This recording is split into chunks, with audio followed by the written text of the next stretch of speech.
Hello बच्चों, जैसे कि हम कल सेकंड चैप्टर स्टार्ट कर चुके हैं जिसमें हमने बिलियंस के बारे में स्टडी किया है और बिलियन के टाइप के बारे में स्टडी किया है। और उसके बाद हम उसमें कैरी कर रहे थे सांद्रता के पद, बिलियन की सांद्रता के पद। उसमें हम कुछ पदों को क्लियर कर चुके हैं और आज अगला पद को हम यहाँ पे समझाने जा रहे हैं। तो मेरा वीडियो को ध्यान से देखेंगे, समझेंगे और नोट्स तैयार करेंगे अपने। तो आज हम बात करने वाले हैं सांद्रता का अगला पद पार्ट प्रति मिलियन, पार्ट पर मिलियन, जिसको हम ppm भी बोल सकते हैं। इसकी ज़रूरत हमें कब पड़ती है? जब विलायक में विलेय की मात्रा बहुत ही अल्प होती है, बहुत अल्प मात्रा होती है, तब इसका उपयोग हम करते हैं इस सांद्रता का। जैसे किसी विलेय पदार्थ के, अगर हम कह लें कि इसको कैसे परिभाषित करें, तो हम इसको ऐसे परिभाषित करेंगे, किसी विलेय पदार्थ के भागों की वह संख्या जो किसी बिलियन के 10⁶ या 10⁶ कह लें, या इसको हम 1 मिलियन भी कह सकते हैं, या 10 लाख भागों में उपस्थित हो, पार्ट प्रति मिलियन कहते हैं। और इसको एक सिंपल से फॉर्मूले में हम ऐसे शो कर सकते हैं, ppm इज इक्वल टू विलेय का द्रव्यमान बटे बिलियन का द्रव्यमान इंटू 10⁶। ये अभी तक हम क्या करते हैं, यहाँ पे इंटू 100 करते हैं। पर 100 में हम निकाल रहे थे इसको, सांद्रता को। यहाँ पर हमने क्या कर दिया, पर मिलियन में या पर 10 लाख में। इसको हम फाइंड आउट करेंगे। ppm इज इक्वल टू, अगर इसको हम सिंप्लीफाई और इसको करें, विलेय का द्रव्यमान मीन्स WA, वेट ऑफ विलेय, अपॉन बिलियन का द्रव्यमान, बिलियन में दोनों होंगे आपके, विलायक और विलायक। WA क्या आपका विलेय, WB क्या आपका विलायक, इंटू 10⁶। 6 क्या डिनोट कर रहे हैं यहाँ पर, पार्ट पर मिलियन, 1 मिलियन। इसमें विलेय पदार्थ की अत्यधिक कम मात्रा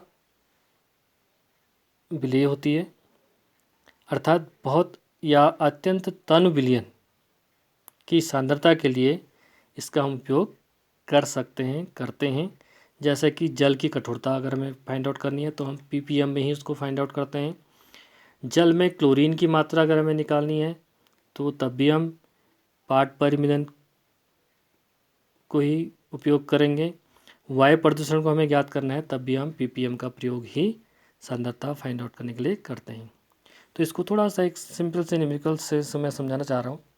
और जब कोई भी न्यूमेरिकल आता है तो आपको ध्यान से न्यूमेरिकल्स को पढ़ना है कि न्यूमेरिकल क्या कह रहे हैं, और फिर उसमें जो जो चीज़ आपको दिया गया उसको ध्यान से आप नोट कर लें, और बहुत आसानी से उस क्वेश्चन को तब हम सॉल्व कर पाते हैं।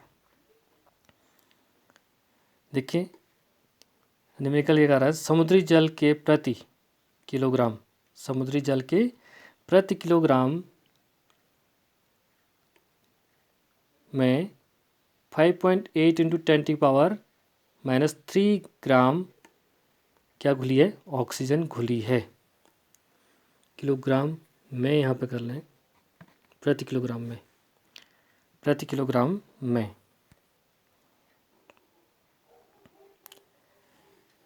O2 की सांद्रता ppm में ज्ञात करो। तो सीधे सीधे इसका अगर हम हल करते हैं इस प्रश्न को, तो इसमें हम क्या करेंगे, दिया क्या गया है पहले उसको नोट कर लेते हैं। ये विशेष का ध्यान रखना बच्चों, जब भी कोई न्यूमेरिकल केमिस्ट्री में आपको करना है तो क्या क्या आपको दिया गया है उसको ध्यान से पढ़ के उसको पहले उसको नोट कर लेते हैं। उसके बाद फार्मूला लिखते हैं और फिर वैल्यूज़ को बहुत शांत तरीके से वैल्यूज़ को पुट करते हैं, तो आंसर को निकालना, जो आंसर होता है उसको निकालना बहुत आसान हो जाता है। तो यहाँ पे WA मीन्स विलेय का वेट आपको दिया है 5.8 गुणा 10⁻³ ग्राम, जो किस में घुली है, प्रति किलोग्राम, किसमें, समुद्री जल में। तो जल के प्रति केजी WB, प्रति केजी मीन्स अगर ये वैल्यू हमें ग्राम में दी है, O2 की विलेय की ग्राम में वैल्यू दी है, तो हमें क्या करना चाहिए, विलेय को भी ग्राम में बदल लेना चाहिए। अगर विलेय आपको केजी में दिया है तो इसको तब हम केजी में ही यूज़ कर सकते हैं, अदरवाइज़ हमें दोनों वैल्यूज़ को सेम मात्रक में लाना होता है। तो डब्ल्यू भी कितना दिया आपको, डब्ल्यू भी दिया आपको 1000 ग्राम।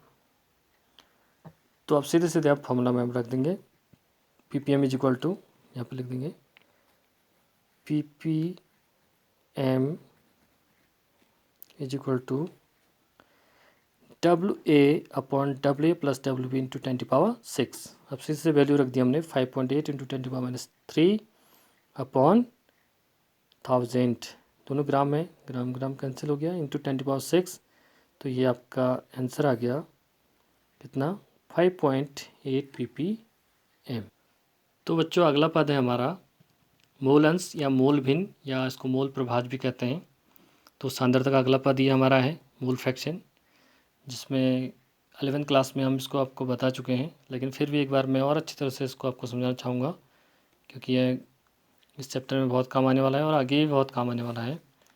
और इसको ध्यान से देखेंगे। मोल फ्रैक्शन, मोल फ्रैक्शन क्या है, एक मिश्रण में किसी अवयव का मोल अंश उस अवयव और उस मिश्रण में उपस्थित कुल मोलों की संख्या का अनुपात को मोल अंश कहते हैं। It is denoted by x। तो इसको इस तरह से भी समझ सकते हैं बच्चों, जैसे यहाँ पे मैंने एक बिलियन दिखाया है और बिलियन में दो अवयव हैं, अवयव ए, अवयव बी। मान लें अवयव ए क्या है, विलेय है, अवयव बी क्या है, विलायक है। विलेय ए के मोल क्या हो जाएंगे तब, स्मॉल एन किसको डिनोट करते हैं, मोल को, तो इज इक्वल टू क्या हो जाएगा, एन ए। विलायक बी के लिए mole is equal to n v. A का मोल अंश अगर हमें निकालना है तो ए के मोल बट्टे बिलियन के कुल मोलों की संख्या। तो एक यहाँ पे हमने परिभाषा में स्पष्ट लिखा है कि एक अवयव के मोलों की संख्या और उस बिलियन में कुल उपस्थित मोलों की संख्या के अनुपात, तो मीन्स ए के मोल अपॉन बिलियन के कुल मोल। तो इसको फॉर्मूले में अगर हम एक्स ए रखें, फॉर्मूला बनाए इसका, तो x A is equal to n A upon N A plus N B. तो n A plus N B क्या है, कुल मोलों की संख्या किसमें, बिलियन में, और एन ए क्या है, विलेय के मोलों की संख्या। अब देखिए बी के लिए, बी अवयव के लिए मोल अंश क्या होगा, बी के मोल बट्टे बिलियन के कुल मोल। तो इसको फॉर्मूला में पुट करेंगे कि X B is equal to N B upon N A plus N B. तो एन बी क्या है, विलायक के मोलों की संख्या बट्टे N A plus N B कुल बिलियन में उपस्थित मोलों की संख्या। बच्चों अगर X A plus X B को हम प्लस कर दें, X A plus X B is equal to, यहाँ पर हम निकालने की कोशिश करेंगे एन ए अपॉन, देखिए N A upon X A क्या है, N A upon N A plus N B, N B upon X B क्या है आपका, N B upon N A plus N B. अब देखिए इसको हम सॉल्व करें तो यहाँ पर हम देखते हैं एलसीएम ले लें इसका, सेम है N A plus N B और यह आ गया आपका N A plus N B, दोनों कैंसिल हो गए, तो इज इक्वल टू 1। तो यहाँ पर हमने सो भी कर रखा है X A plus X B is equal to 1। तो ऐसे ये फाइंड आउट होता है। तो अगर हमें दोनों वैल्यूज़ में से एक्स ए एक्स बी में से कोई वैल्यू पता होती है तो हम उसको X B is equal to, अगर एक्स बी निकालना है तो मैंने एक्स बी निकालना है और एक्स ए में पता है, तो हम कैसे निकाल सकते हैं एक्स बी को, x B is equal to 1 minus x A. या हमें एक्स ए पता है, सॉरी एक्स बी पता है, तो एक्स ए निकाल सकते हैं, X A is equal to 1 minus X B. तो ये भी एक तरीका है अगर जब हमें मोल अंश को। अब देखें इस पर न्यूमेरिकल्स करके देखते हैं। एक उदाहरण के लिए देखें, 1 बिलियन में 16 ग्राम मिथेनॉल एवं 90 ग्राम जल उपस्थित है। जल H2O और मिथेनॉल की मोल प्रभाज या मोल फ्रैक्शन क्या होगी। तो बच्चों मोल फ्रैक्शन निकालने के हमें पहले क्या याद करना है, मोलों की संख्या में पता होना चाहिए, क्योंकि हमें फॉर्मूला पता है कि कुल विलेय के मोलों की संख्या बट्टे कुल बिलियन मोलों की संख्या। तो हमें मोल्स पहले फर्स्ट ऑफ ऑल इस क्वेश्चन में निकालने होंगे, क्योंकि हमें वैल्यूज़ किस में दे रखी हैं, गिवन मास दे रखा है। तो mole N is equal to हम जानते हैं मोल कैसे निकालते हैं, मोल निकालने के लिए गिवन मास बट्टे मोलर मास। तो गिवन मास हमें मिथेनॉल का दिया है 16 और मिथेनॉल का मोलर मास कितना होता है 32। तो हमें सीधे सीधे हमारे क्या निकल के मोल निकल के ये निकल गया आपका 0.5 मोल। वैसे ही H2O के मोल की संख्या हमें निकालनी है। तो हमें पता है गिवन मास हमें दिया है 90 ग्राम जल का और जो जल का मोलर मास है वो है आपका 18। तो इज इक्वल टू क्या हो गया 5.0 मोल। अब बिलियन में कुल मोल की संख्या क्या होगी, तब दोनों को प्लस कर दिया 5.5 मोल्स। तो इसलिए हम दोनों का मोल फ्रैक्शन ज्ञात कर सकते हैं। मोल फ्रैक्शन मिथेनॉल का is equal to 0.5 upon 5.5 is equal to आ गया आपका 9.09 और जल का मोल फ्रैक्शन कितना आ गया 5.0 अपॉन 5.5 इज इक्वल टू 0.91। तो इस तरीके से हम इसमें। अब बच्चों अगला सांद्रता पद हमारा है मोलरता, जिसको कैपिटल M से डिनोट करते हैं या इसको कह लें मोलरिटी। और मोलरिटी इसको भी हम कक्षा 11 में पढ़ चुके हैं। कक्षा 11 में बहुत अच्छी तरह हमने इसको पढ़ा है, इस पर न्यूमेरिकल भी कह रहे हैं, लेकिन फिर भी एक बार आपको रिकॉल कराते हैं। 1 लीटर बिलियन में घुले हुए विलेय के मोलों की संख्या उस बिलियन की मोलरता कहलाती है। मीन जैसे हमने बोल दिया 1 कैपिटल M NaCl, तो इसका मतलब हो गया NaCl का 1 मोल 1 लीटर पानी में घुला हुआ है,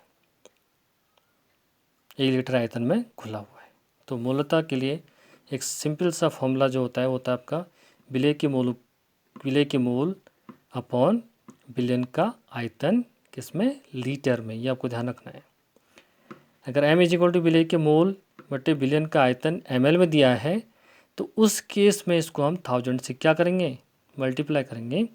क्यों, क्योंकि हमें आयतन किस में फाइंड करना है, लीटर में इसको फाइंड आउट करना है।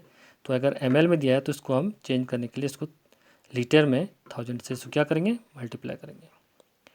उदाहरण के लिए उस बिलियन की मोलरता की गणना कीजिए जिसमें 5 ग्राम NaOH 450 ml, देखिए ml दिया है 450 ml बिलियन में घुला है।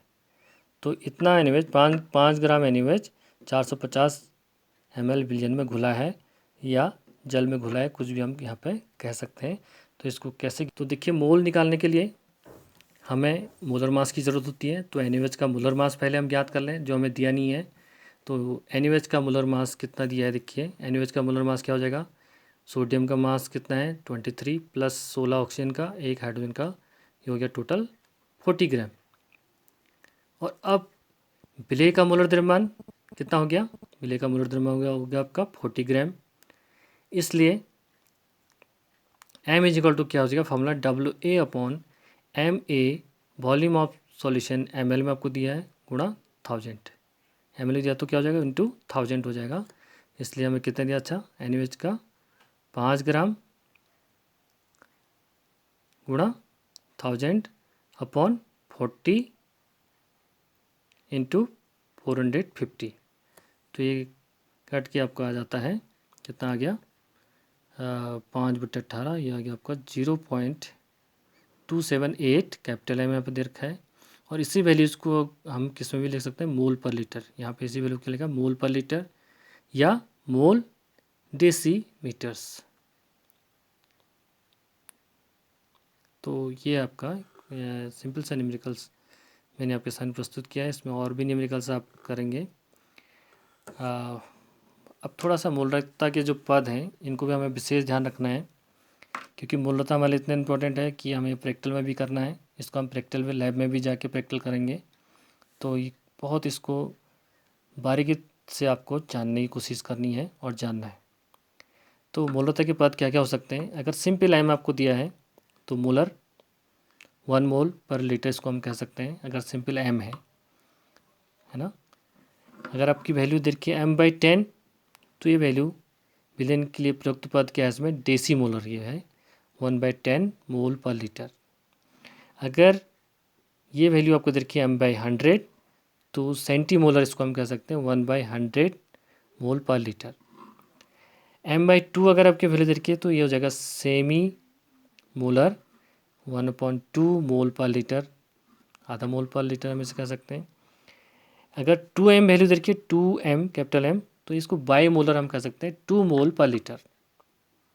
2 मोल, ये सीधे सीधे हो गया। 1 m अगर दिया होगा तो 1 मोल पर लीटर, अगर ये 2 की जगह 1 m दे रखा है तो 1 मोल पर लीटर, 2 m दिया तो 2 मोल पर लीटर।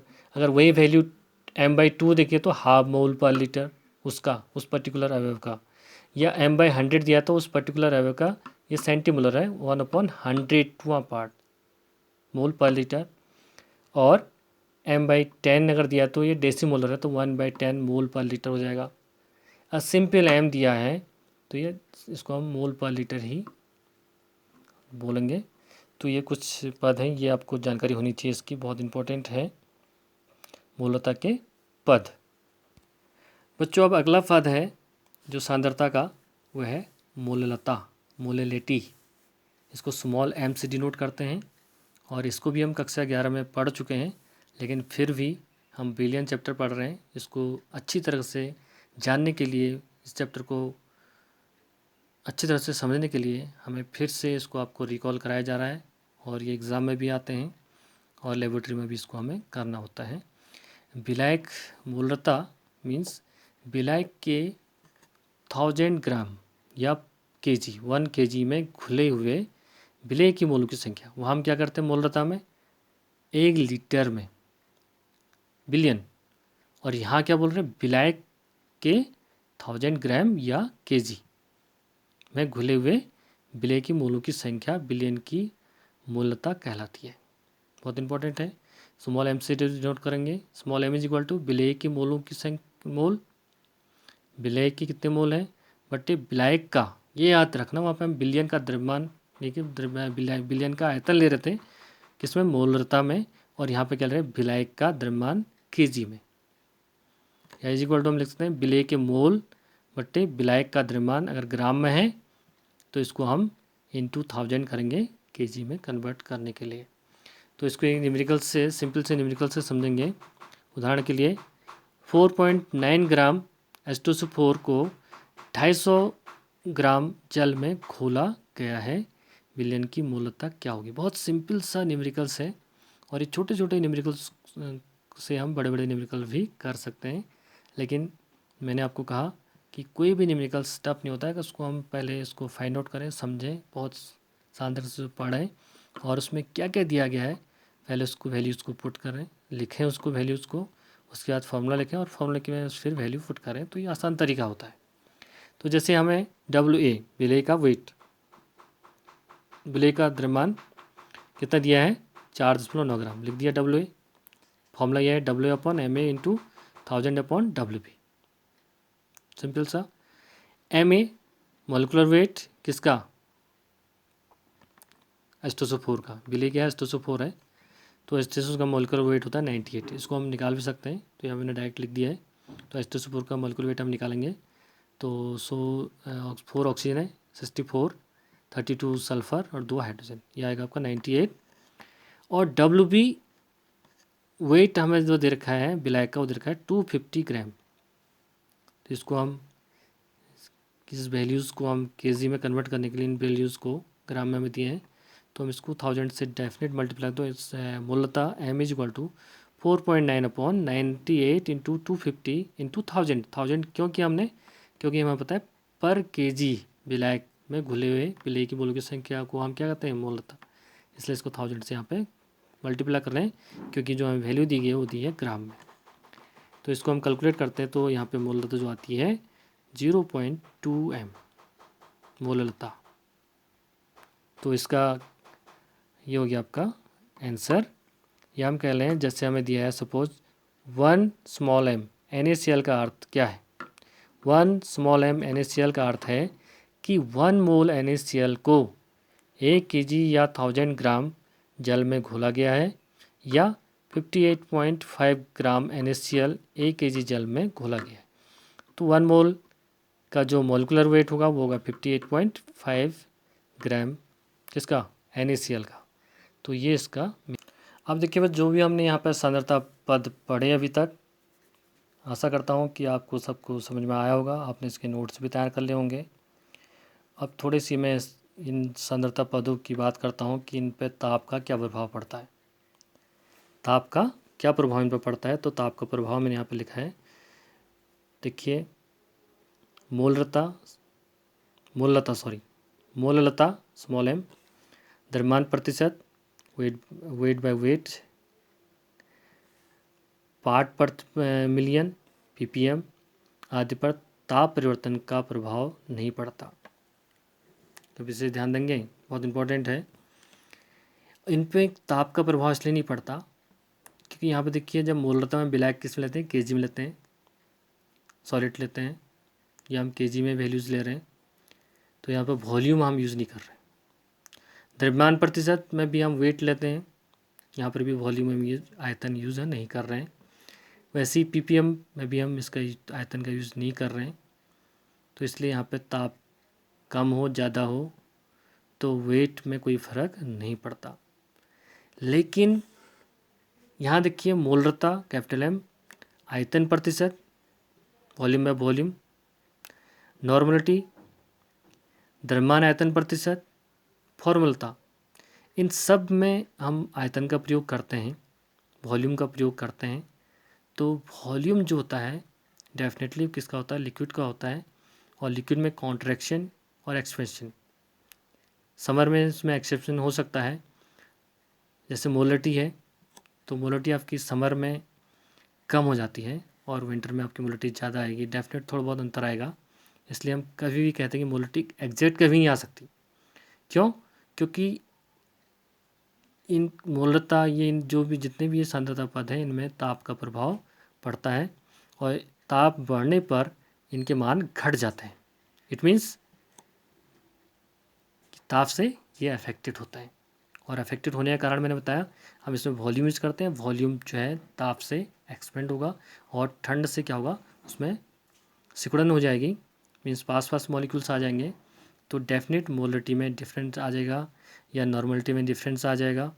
और दूसरा एक और भी इसमें कारण हो सकता है कि जो आपका मोलरता हम निकालते हैं, मोलरिटी, तो हम ग्लास का जो भी यूज़ करते हैं वो भी आपके ठंड में क्या हो सकता है, सिकुड़ और फैल सकता है। इसलिए इसमें ताप का प्रभाव डेफिनेट पड़ता है। तो ये जानना भी बहुत जरूरी है, ताप के पर क्या क्या प्रभाव सांद्रता पदों पर पड़ सकते हैं। अब बात करते हैं थोड़ा सॉल्युबिलिटी, और कल मैं इसको डिटेल से आपको समझाऊंगा। एक निश्चित ताप पर विलायक की निश्चित मात्रा में घुले हुए पदार्थ की अधिकतम मात्रा उस पदार्थ की विलेयता कहलाती है। तो सॉल्युबिलिटी पे मैं डिटेल में कल डिस्कस करूँगा। आज के लिए यहीं पे इसको समाप्त करूँगा। इसके नोट्स तैयार करके समझेंगे। Thank you very much.